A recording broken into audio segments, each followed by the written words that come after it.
Salut à tous. Aujourd'hui, on se retrouve pour le résumé complet de l'épisode 415 de votre série préférée L'œuvre du destin. Installez-vous confortablement, et surtout, n'oubliez pas de vous abonner à la chaîne et d'activer la cloche pour ne rater aucun des prochains épisodes. C'est parti. L'épisode commence dans la maison des Luttra, mais le soleil semble masquer sa lumière derrière un voile de tristesse. L'effervescence est trompeuse. Les invités commencent à arriver, parés de leurs plus beaux saris et de leurs tuniques de fête, discutant joyeusement dans le grand hall. Pourtant, quiconque connaît la vérité peut ressentir le malaise qui s'est emparé des piliers de cette maison. Raki, la mère de Karan, supervise les rituels les yeux embrumés de larmes discrètes. Elle avance mécaniquement, donnant des ordres aux serviteurs, mais son cœur de mère saigne. Elle sait, au plus profond d'elle-même, que ce mariage est un sacrifice, une exécution publique du bonheur de son fils. À ses côtés, Karina Kapoor tente de maintenir une façade de dignité et de fermeté pour préserver la réputation de la famille, mais ses propres doutes sur l'intégrité de Monisha commencent à la ronger de l'intérieur. Pendant ce temps, dans ses appartements, Karan est en train d'être parée de ses habits de mariée, le traditionnel sherwani. Mais regardez son visage. Il n'y a pas la moindre étincelle de joie dans ses yeux. Il ressemble à un homme que l'on conduit à l'échafaud. Chaque miroir de la pièce lui renvoie l'image d'un lâche, d'un homme prisonnier de sa propre fierté et d'un chantage affectif savamment orchestré. Rishab entre dans la pièce. Le grand frère, le protecteur. Un long silence s'installe entre les deux hommes. Pas besoin de mots. Rishab pose une main lourde et réconfortante sur l'épaule de Karan. C'est le geste de la dernière chance. Rishab lui demande une ultime fois. Es-tu sûr de vouloir faire ça, Karan? Il est encore temps. Une parole donnée à un démon n'a pas de valeur. Mais Karan se détourne. Sa mâchoire se crispe. Sa fierté, ou plutôt sa volonté de protéger sa famille d'un scandale juridique dévastateur, le pousse à s'enfermer dans son mutisme. Il répond d'une voix monocorde que le destin est en marche et qu'il doit assumer. Mais la véritable tragédie de ce matin-là se déroule quelques portes plus loin, dans la chambre de Prita. Notre héroïne est assise devant sa coiffeuse, immobile. Elle ne porte pas d'habit de fête éclatant. Elle est vêtue de la simplicité qui la caractérise, mais sa douleur est immense. L'accusation lancée par Monisha la veille continue de tourner en boucle dans son esprit comme un disque rayé. Elle est jalouse, elle l'aime encore. Ces mots l'ont déshabillée devant tout le monde. Prita se bat contre ses propres sentiments. Elle refuse de s'avouer à elle-même ce que tout le monde a désormais compris. Son combat pour sauver Karan n'est pas seulement une question de justice ou d'amitié. C'est l'expression pure d'un amour inconditionnel. Elle regarde ses mains trembler. Elle se sent impuissante, abandonnée par le temps qui s'accélère. Elle prie. Elle prie pour que le ciel intervienne, car elle sent que ses propres forces l'ont abandonnée. Pendant que le drame psychologique paralyse les acteurs principaux, dans les coulisses de la maison, l'énergie du désespoir est en marche. Shrishti n'a pas dormi de la nuit. Ses yeux sont cernés, mais son esprit est plus affûté qu'un scalpel. L'indice qu'elle a entrevu la veille, cette fameuse piste menant à un complice secret de Monisha, doit impérativement se transformer en une preuve irréfutable avant la fin de la matinée. Elle sait que si elle se présente devant Karan avec de simples suppositions, elle sera rejetée et Monisha triomphera à jamais. Shrishti convoque sa mère dans un coin reculé du jardin, à l'abri des regards indiscrets des invités et des espions potentiels de la mariée. Sa mère est terrifiée, il tremble à l'idée des conséquences si leur plan échoue, mais son amour et sa loyauté pour Shrishti et son frère Karan le poussent à dépasser ses peurs. Shrishti lui explique la situation avec une clarté militaire. Monisha n'agit pas seule. Elle reçoit des instructions, elle a un levier, et cet enregistrement ou ce document existe quelque part dans cette maison ou dans ses effets personnels. Nous devons intercepter son téléphone ou forcer son complice à parler. Le plan est d'une audace folle. Sa mère reçoit pour mission de créer une diversion majeure dans le salon d'invités pour attirer l'attention de l'entourage de Monisha, pendant que Shrishti s'infiltrera dans la chambre où la mariée termine ses préparatifs. C'est une véritable opération d'espionnage au cœur d'un mariage indien traditionnel. Sa mère, prétextant un problème technique avec les cadeaux de mariage ou une urgence avec les musiciens, parvient à mobiliser plusieurs personnes. Shrishti se glisse alors comme une ombre dans les couloirs du premier étage. Son cœur bat si fort qu'elle a l'impression que toute la maison peut l'entendre. Elle s'approche de la porte de Monisha. Elle entend des voix à l'intérieur. Monisha est au téléphone. Sa voix n'est plus celle de la douce et innocente victime.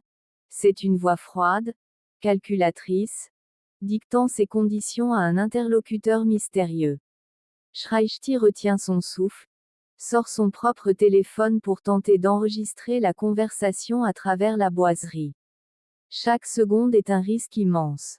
Si une servante passe, si Monisha ouvre la porte, tout est fini. C'est le suspense à l'état pur. Pendant ce temps, en bas, dans le grand salon transformé en temple de mariage, le prêtre commence à allumer le feu sacré, le havan. Les fumées d'encens s'élèvent, créant une atmosphère mystique et étouffante. C'est le moment choisi pour l'entrée de la mariée. Et quelle entrée, mes amis!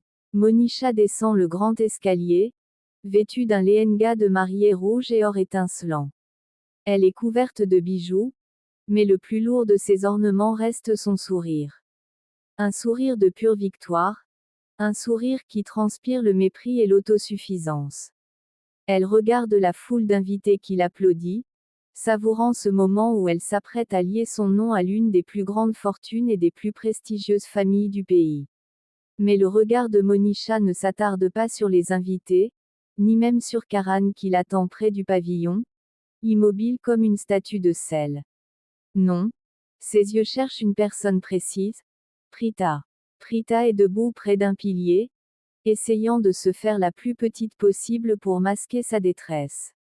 Monisha dévie légèrement de sa trajectoire officielle sous prétexte de saluer les aînés, et s'approche délibérément de Prita. Le face-à-face est d'une cruauté inouïe.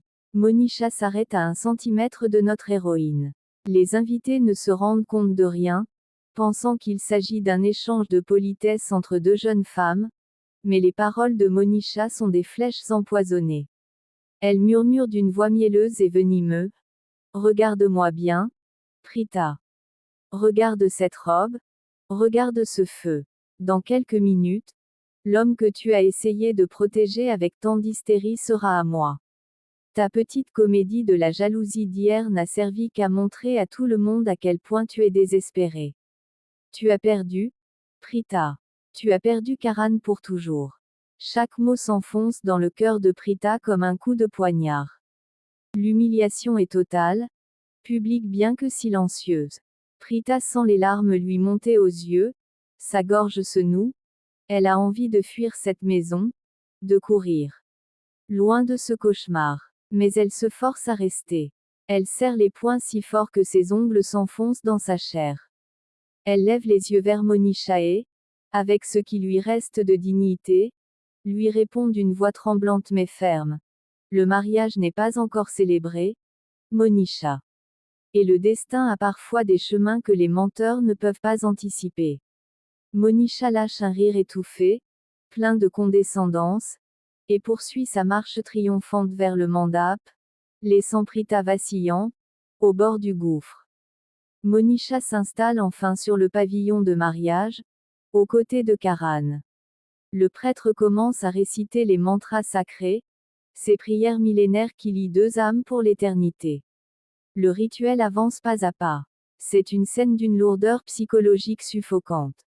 Karan est assis là, mais son esprit est ailleurs. À chaque phrase du prêtre, il a l'impression qu'un morceau de sa vie s'effondre.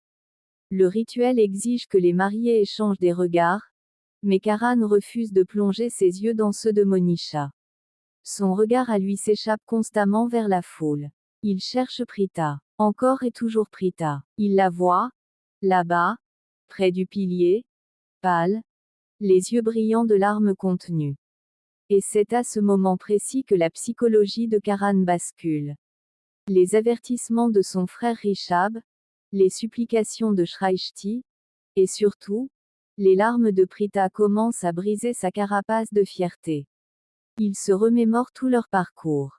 Toutes les fois où Prita l'a sauvée, toutes les fois où elle a enduré les pires accusations pour le bien de sa famille. Il réalise l'absurdité de la situation. Il est en train d'épouser une femme qu'il déteste et qui le manipule. Tout cela sous les yeux de la seule femme qui a toujours été sa vérité, son phare dans la tempête. Le prêtre demande aux mariés de se lever pour le rituel du Gadbandan, le nœud sacré qui lie les vêtements des époux. C'est Raki qui doit normalement nouer les deux tissus, mais ses mains tremblent tellement qu'elle n'y parvient pas. C'est un signe du ciel, un avertissement physique que cette union est contre nature. Monisha s'impatient, son visage de mariée parfaite commence à se fissurer pour laisser entrevoir sa véritable nature colérique. Elle lance un regard noir à Raki, ce qui n'échappe pas à Karan. Le trouble de notre héros atteint son paroxysme. Lorsque le prêtre lui demande de tendre la main pour recevoir les bénédictions initiales, Karan hésite. Sa main reste suspendue en l'air. Le prêtre répète l'instruction. Un murmure commence à s'élever parmi les invités. Rishab, depuis la foule, fixe son frère avec une intensité dramatique, lui criant silencieusement de s'arrêter. Karan est au bord de la rupture. Il regarde Monisha, puis il regarde Prita. Le temps semble s'être arrêté dans la pièce. Va-t-il tout arrêter de lui-même? Va-t-il trouver le courage de dire non devant Dieu et devant les hommes? La tension est tout simplement insoutenable. Pendant que Karan retient le souffle de toute l'assistance dans le salon, nous retournons à l'étage avec Shrishti. La situation est devenue critique. L'enregistrement audio qu'elle a tenté de faire à travers la porte n'est pas assez clair à cause du bruit de fond de la musique qui monte du rez-de-chaussée. Elle a besoin de plus. Elle a besoin de la preuve matérielle. Profitant du fait que Monisha est descendue pour la cérémonie et que la chambre est enfin vide, Shrishti s'introduit à l'intérieur. C'est une course contre les minutes. Elle sait que le mariage avance en bas et que chaque seconde la rapproche de l'échec total. Shrishti commence à fouiller la pièce de fond en comble avec une méthode désespérée. Elle ouvre les tiroirs, déplace les sacs de maquillage, cherche sous le lit. Rien. Le temps s'écoule. Elle entend, de loin les chants du prêtre qui s'intensifient, signalant que les rituels majeurs sont en cours. La panique commence à s'emparer d'elle. Des larmes de frustration coulent sur ses joues. Je ne peux pas échouer, pas aujourd'hui, pas pour Prita, se répète-t-elle en boucle.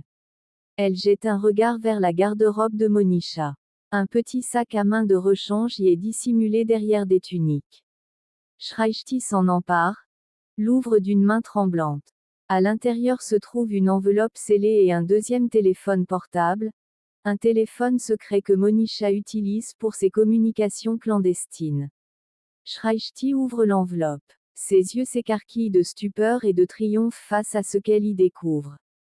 C'est le contrat, le document financier ou la preuve du chantage direct qui lie Monisha à ses commanditaires, la preuve absolue que toute cette histoire de mariage et d'accusation contre Karan n'est qu'une immense mise en scène criminelle pour détruire et extorquer la famille Lutra. Elle tient enfin l'arme absolue. Mais au même moment, sa mère arrive en courant, le visage décomposé. Shrishti, dépêche-toi. Les rituels du feu sacré ont commencé. Karan est sur le point de faire les 7 tours complets avec elle. Si tu ne descends pas maintenant, il sera trop tard. Shrishti ne réfléchit plus. Elle s'empare des documents, prend le téléphone secret de Monisha, et les deux complices se lancent dans une course folle à travers les escaliers pour interrompre la cérémonie. Nous revoici dans le salon. La tension a atteint son point de non-retour.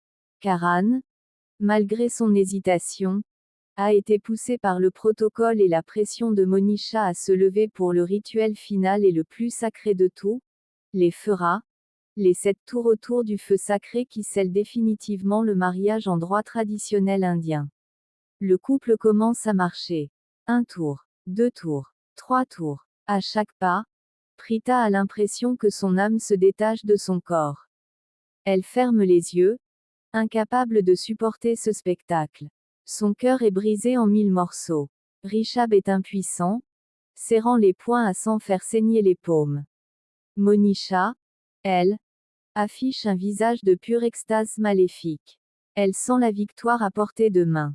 Plus que 3 tours, et la fortune des Luthra, ainsi que la vie de Karan, lui appartiendront. 4e tour. 5e tour. Le prêtre accélère le rythme des chants. L'atmosphère est brûlante, chargée d'une électricité dramatique unique. 6e tour. C'est le dernier tour. Le moment où le destin va se sceller pour les 7 prochaines vies. Monisha prend les devants pour guider Karan pour ce rituel final. Karan avance les yeux fermés, abandonné à son triste sort. Mais alors que le pied de Monisha s'apprête à terminer le 7e et ultime tour, un bruit fracassant retentit au fond de la pièce. Les grandes portes doubles du salon s'ouvrent avec une violence inouïe, frappant les murs. La musique s'arrête net, coupée dans son élan. Un silence de mort, un silence glacial et instantané s'abat sur toute l'assistance. Les têtes se tournent en un seul mouvement vers l'entrée. C'est Shrishti. Shrishti se tient là, sur le seuil, essoufflé, les cheveux légèrement en bataille, mais le regard flamboyant d'une guerrière qui vient de gagner sa plus grande bataille. Elle n'est pas seule, sa mère est juste derrière elle, portant l'épreuve. Shrishti lève un bras en l'air, brandissant l'enveloppe et le téléphone secret de Monisha à la vue de tous. Sa voix résonne dans tout le salon des Luthra comme un coup de tonnerre de justice. Arrêtez ce mariage immédiatement. Arrêtez tout. Ce mariage est une imposture, et cette femme assise là-haut est une criminelle. Le choc est absolument monumental. C'est un véritable séisme qui secoue la demeure des Luthra en cette fin d'épisode 415. Les invités lâchent des cris de surprise, les murmures se transforment en une cacophonie d'interrogations. Mais regardez les réactions de nos protagonistes, car c'est là que réside le génie de cette fin d'épisode. Monisha, qui était à 1 millimètre de son triomphe, se fige sur place. Son visage de mariée parfaite disparaît instantanément pour laisser place à un masque de terreur pure et de fureur incontrôlable. Elle réalise en une seconde que son château de cartes est en train de s'effondrer. Karan, lui, lâche instantanément le tissu qui le liait à Monisha. Il fait un pas en arrière, son visage s'éclairant d'une lueur d'espoir et de soulagement qu'il ne peut pas cacher. Le doute a laissé place à la certitude. Sa délivrance est là. Et Prita ouvre les yeux, son cœur s'arrête de battre, non plus de douleur, mais de surprise et d'un immense espoir renaissant. Elle regarde sa sœur, comprenant que le miracle pour lequel elle avait tant prié vient d'avoir lieu sous ses yeux. Rishabh et Raki s'avancent immédiatement vers Shrishti, exigeant des explications. L'épisode 415 se clôture sur un plan séquence d'une intensité folle, Shrishti s'avançant fièrement vers le pavillon, le prêtre lâchant ses livres sacrés face à la profanation du rituel, et Monisha acculée, cherchant désespérément une sortie ou un nouveau mensonge pour sauver sa peau alors que les preuves s'apprêtent à être lues devant toute la haute société. Le masque du serpent est arraché, la vérité est en marche, et la guerre pour le destin de Karan et Prita vient d'entrer dans sa phase la plus explosive.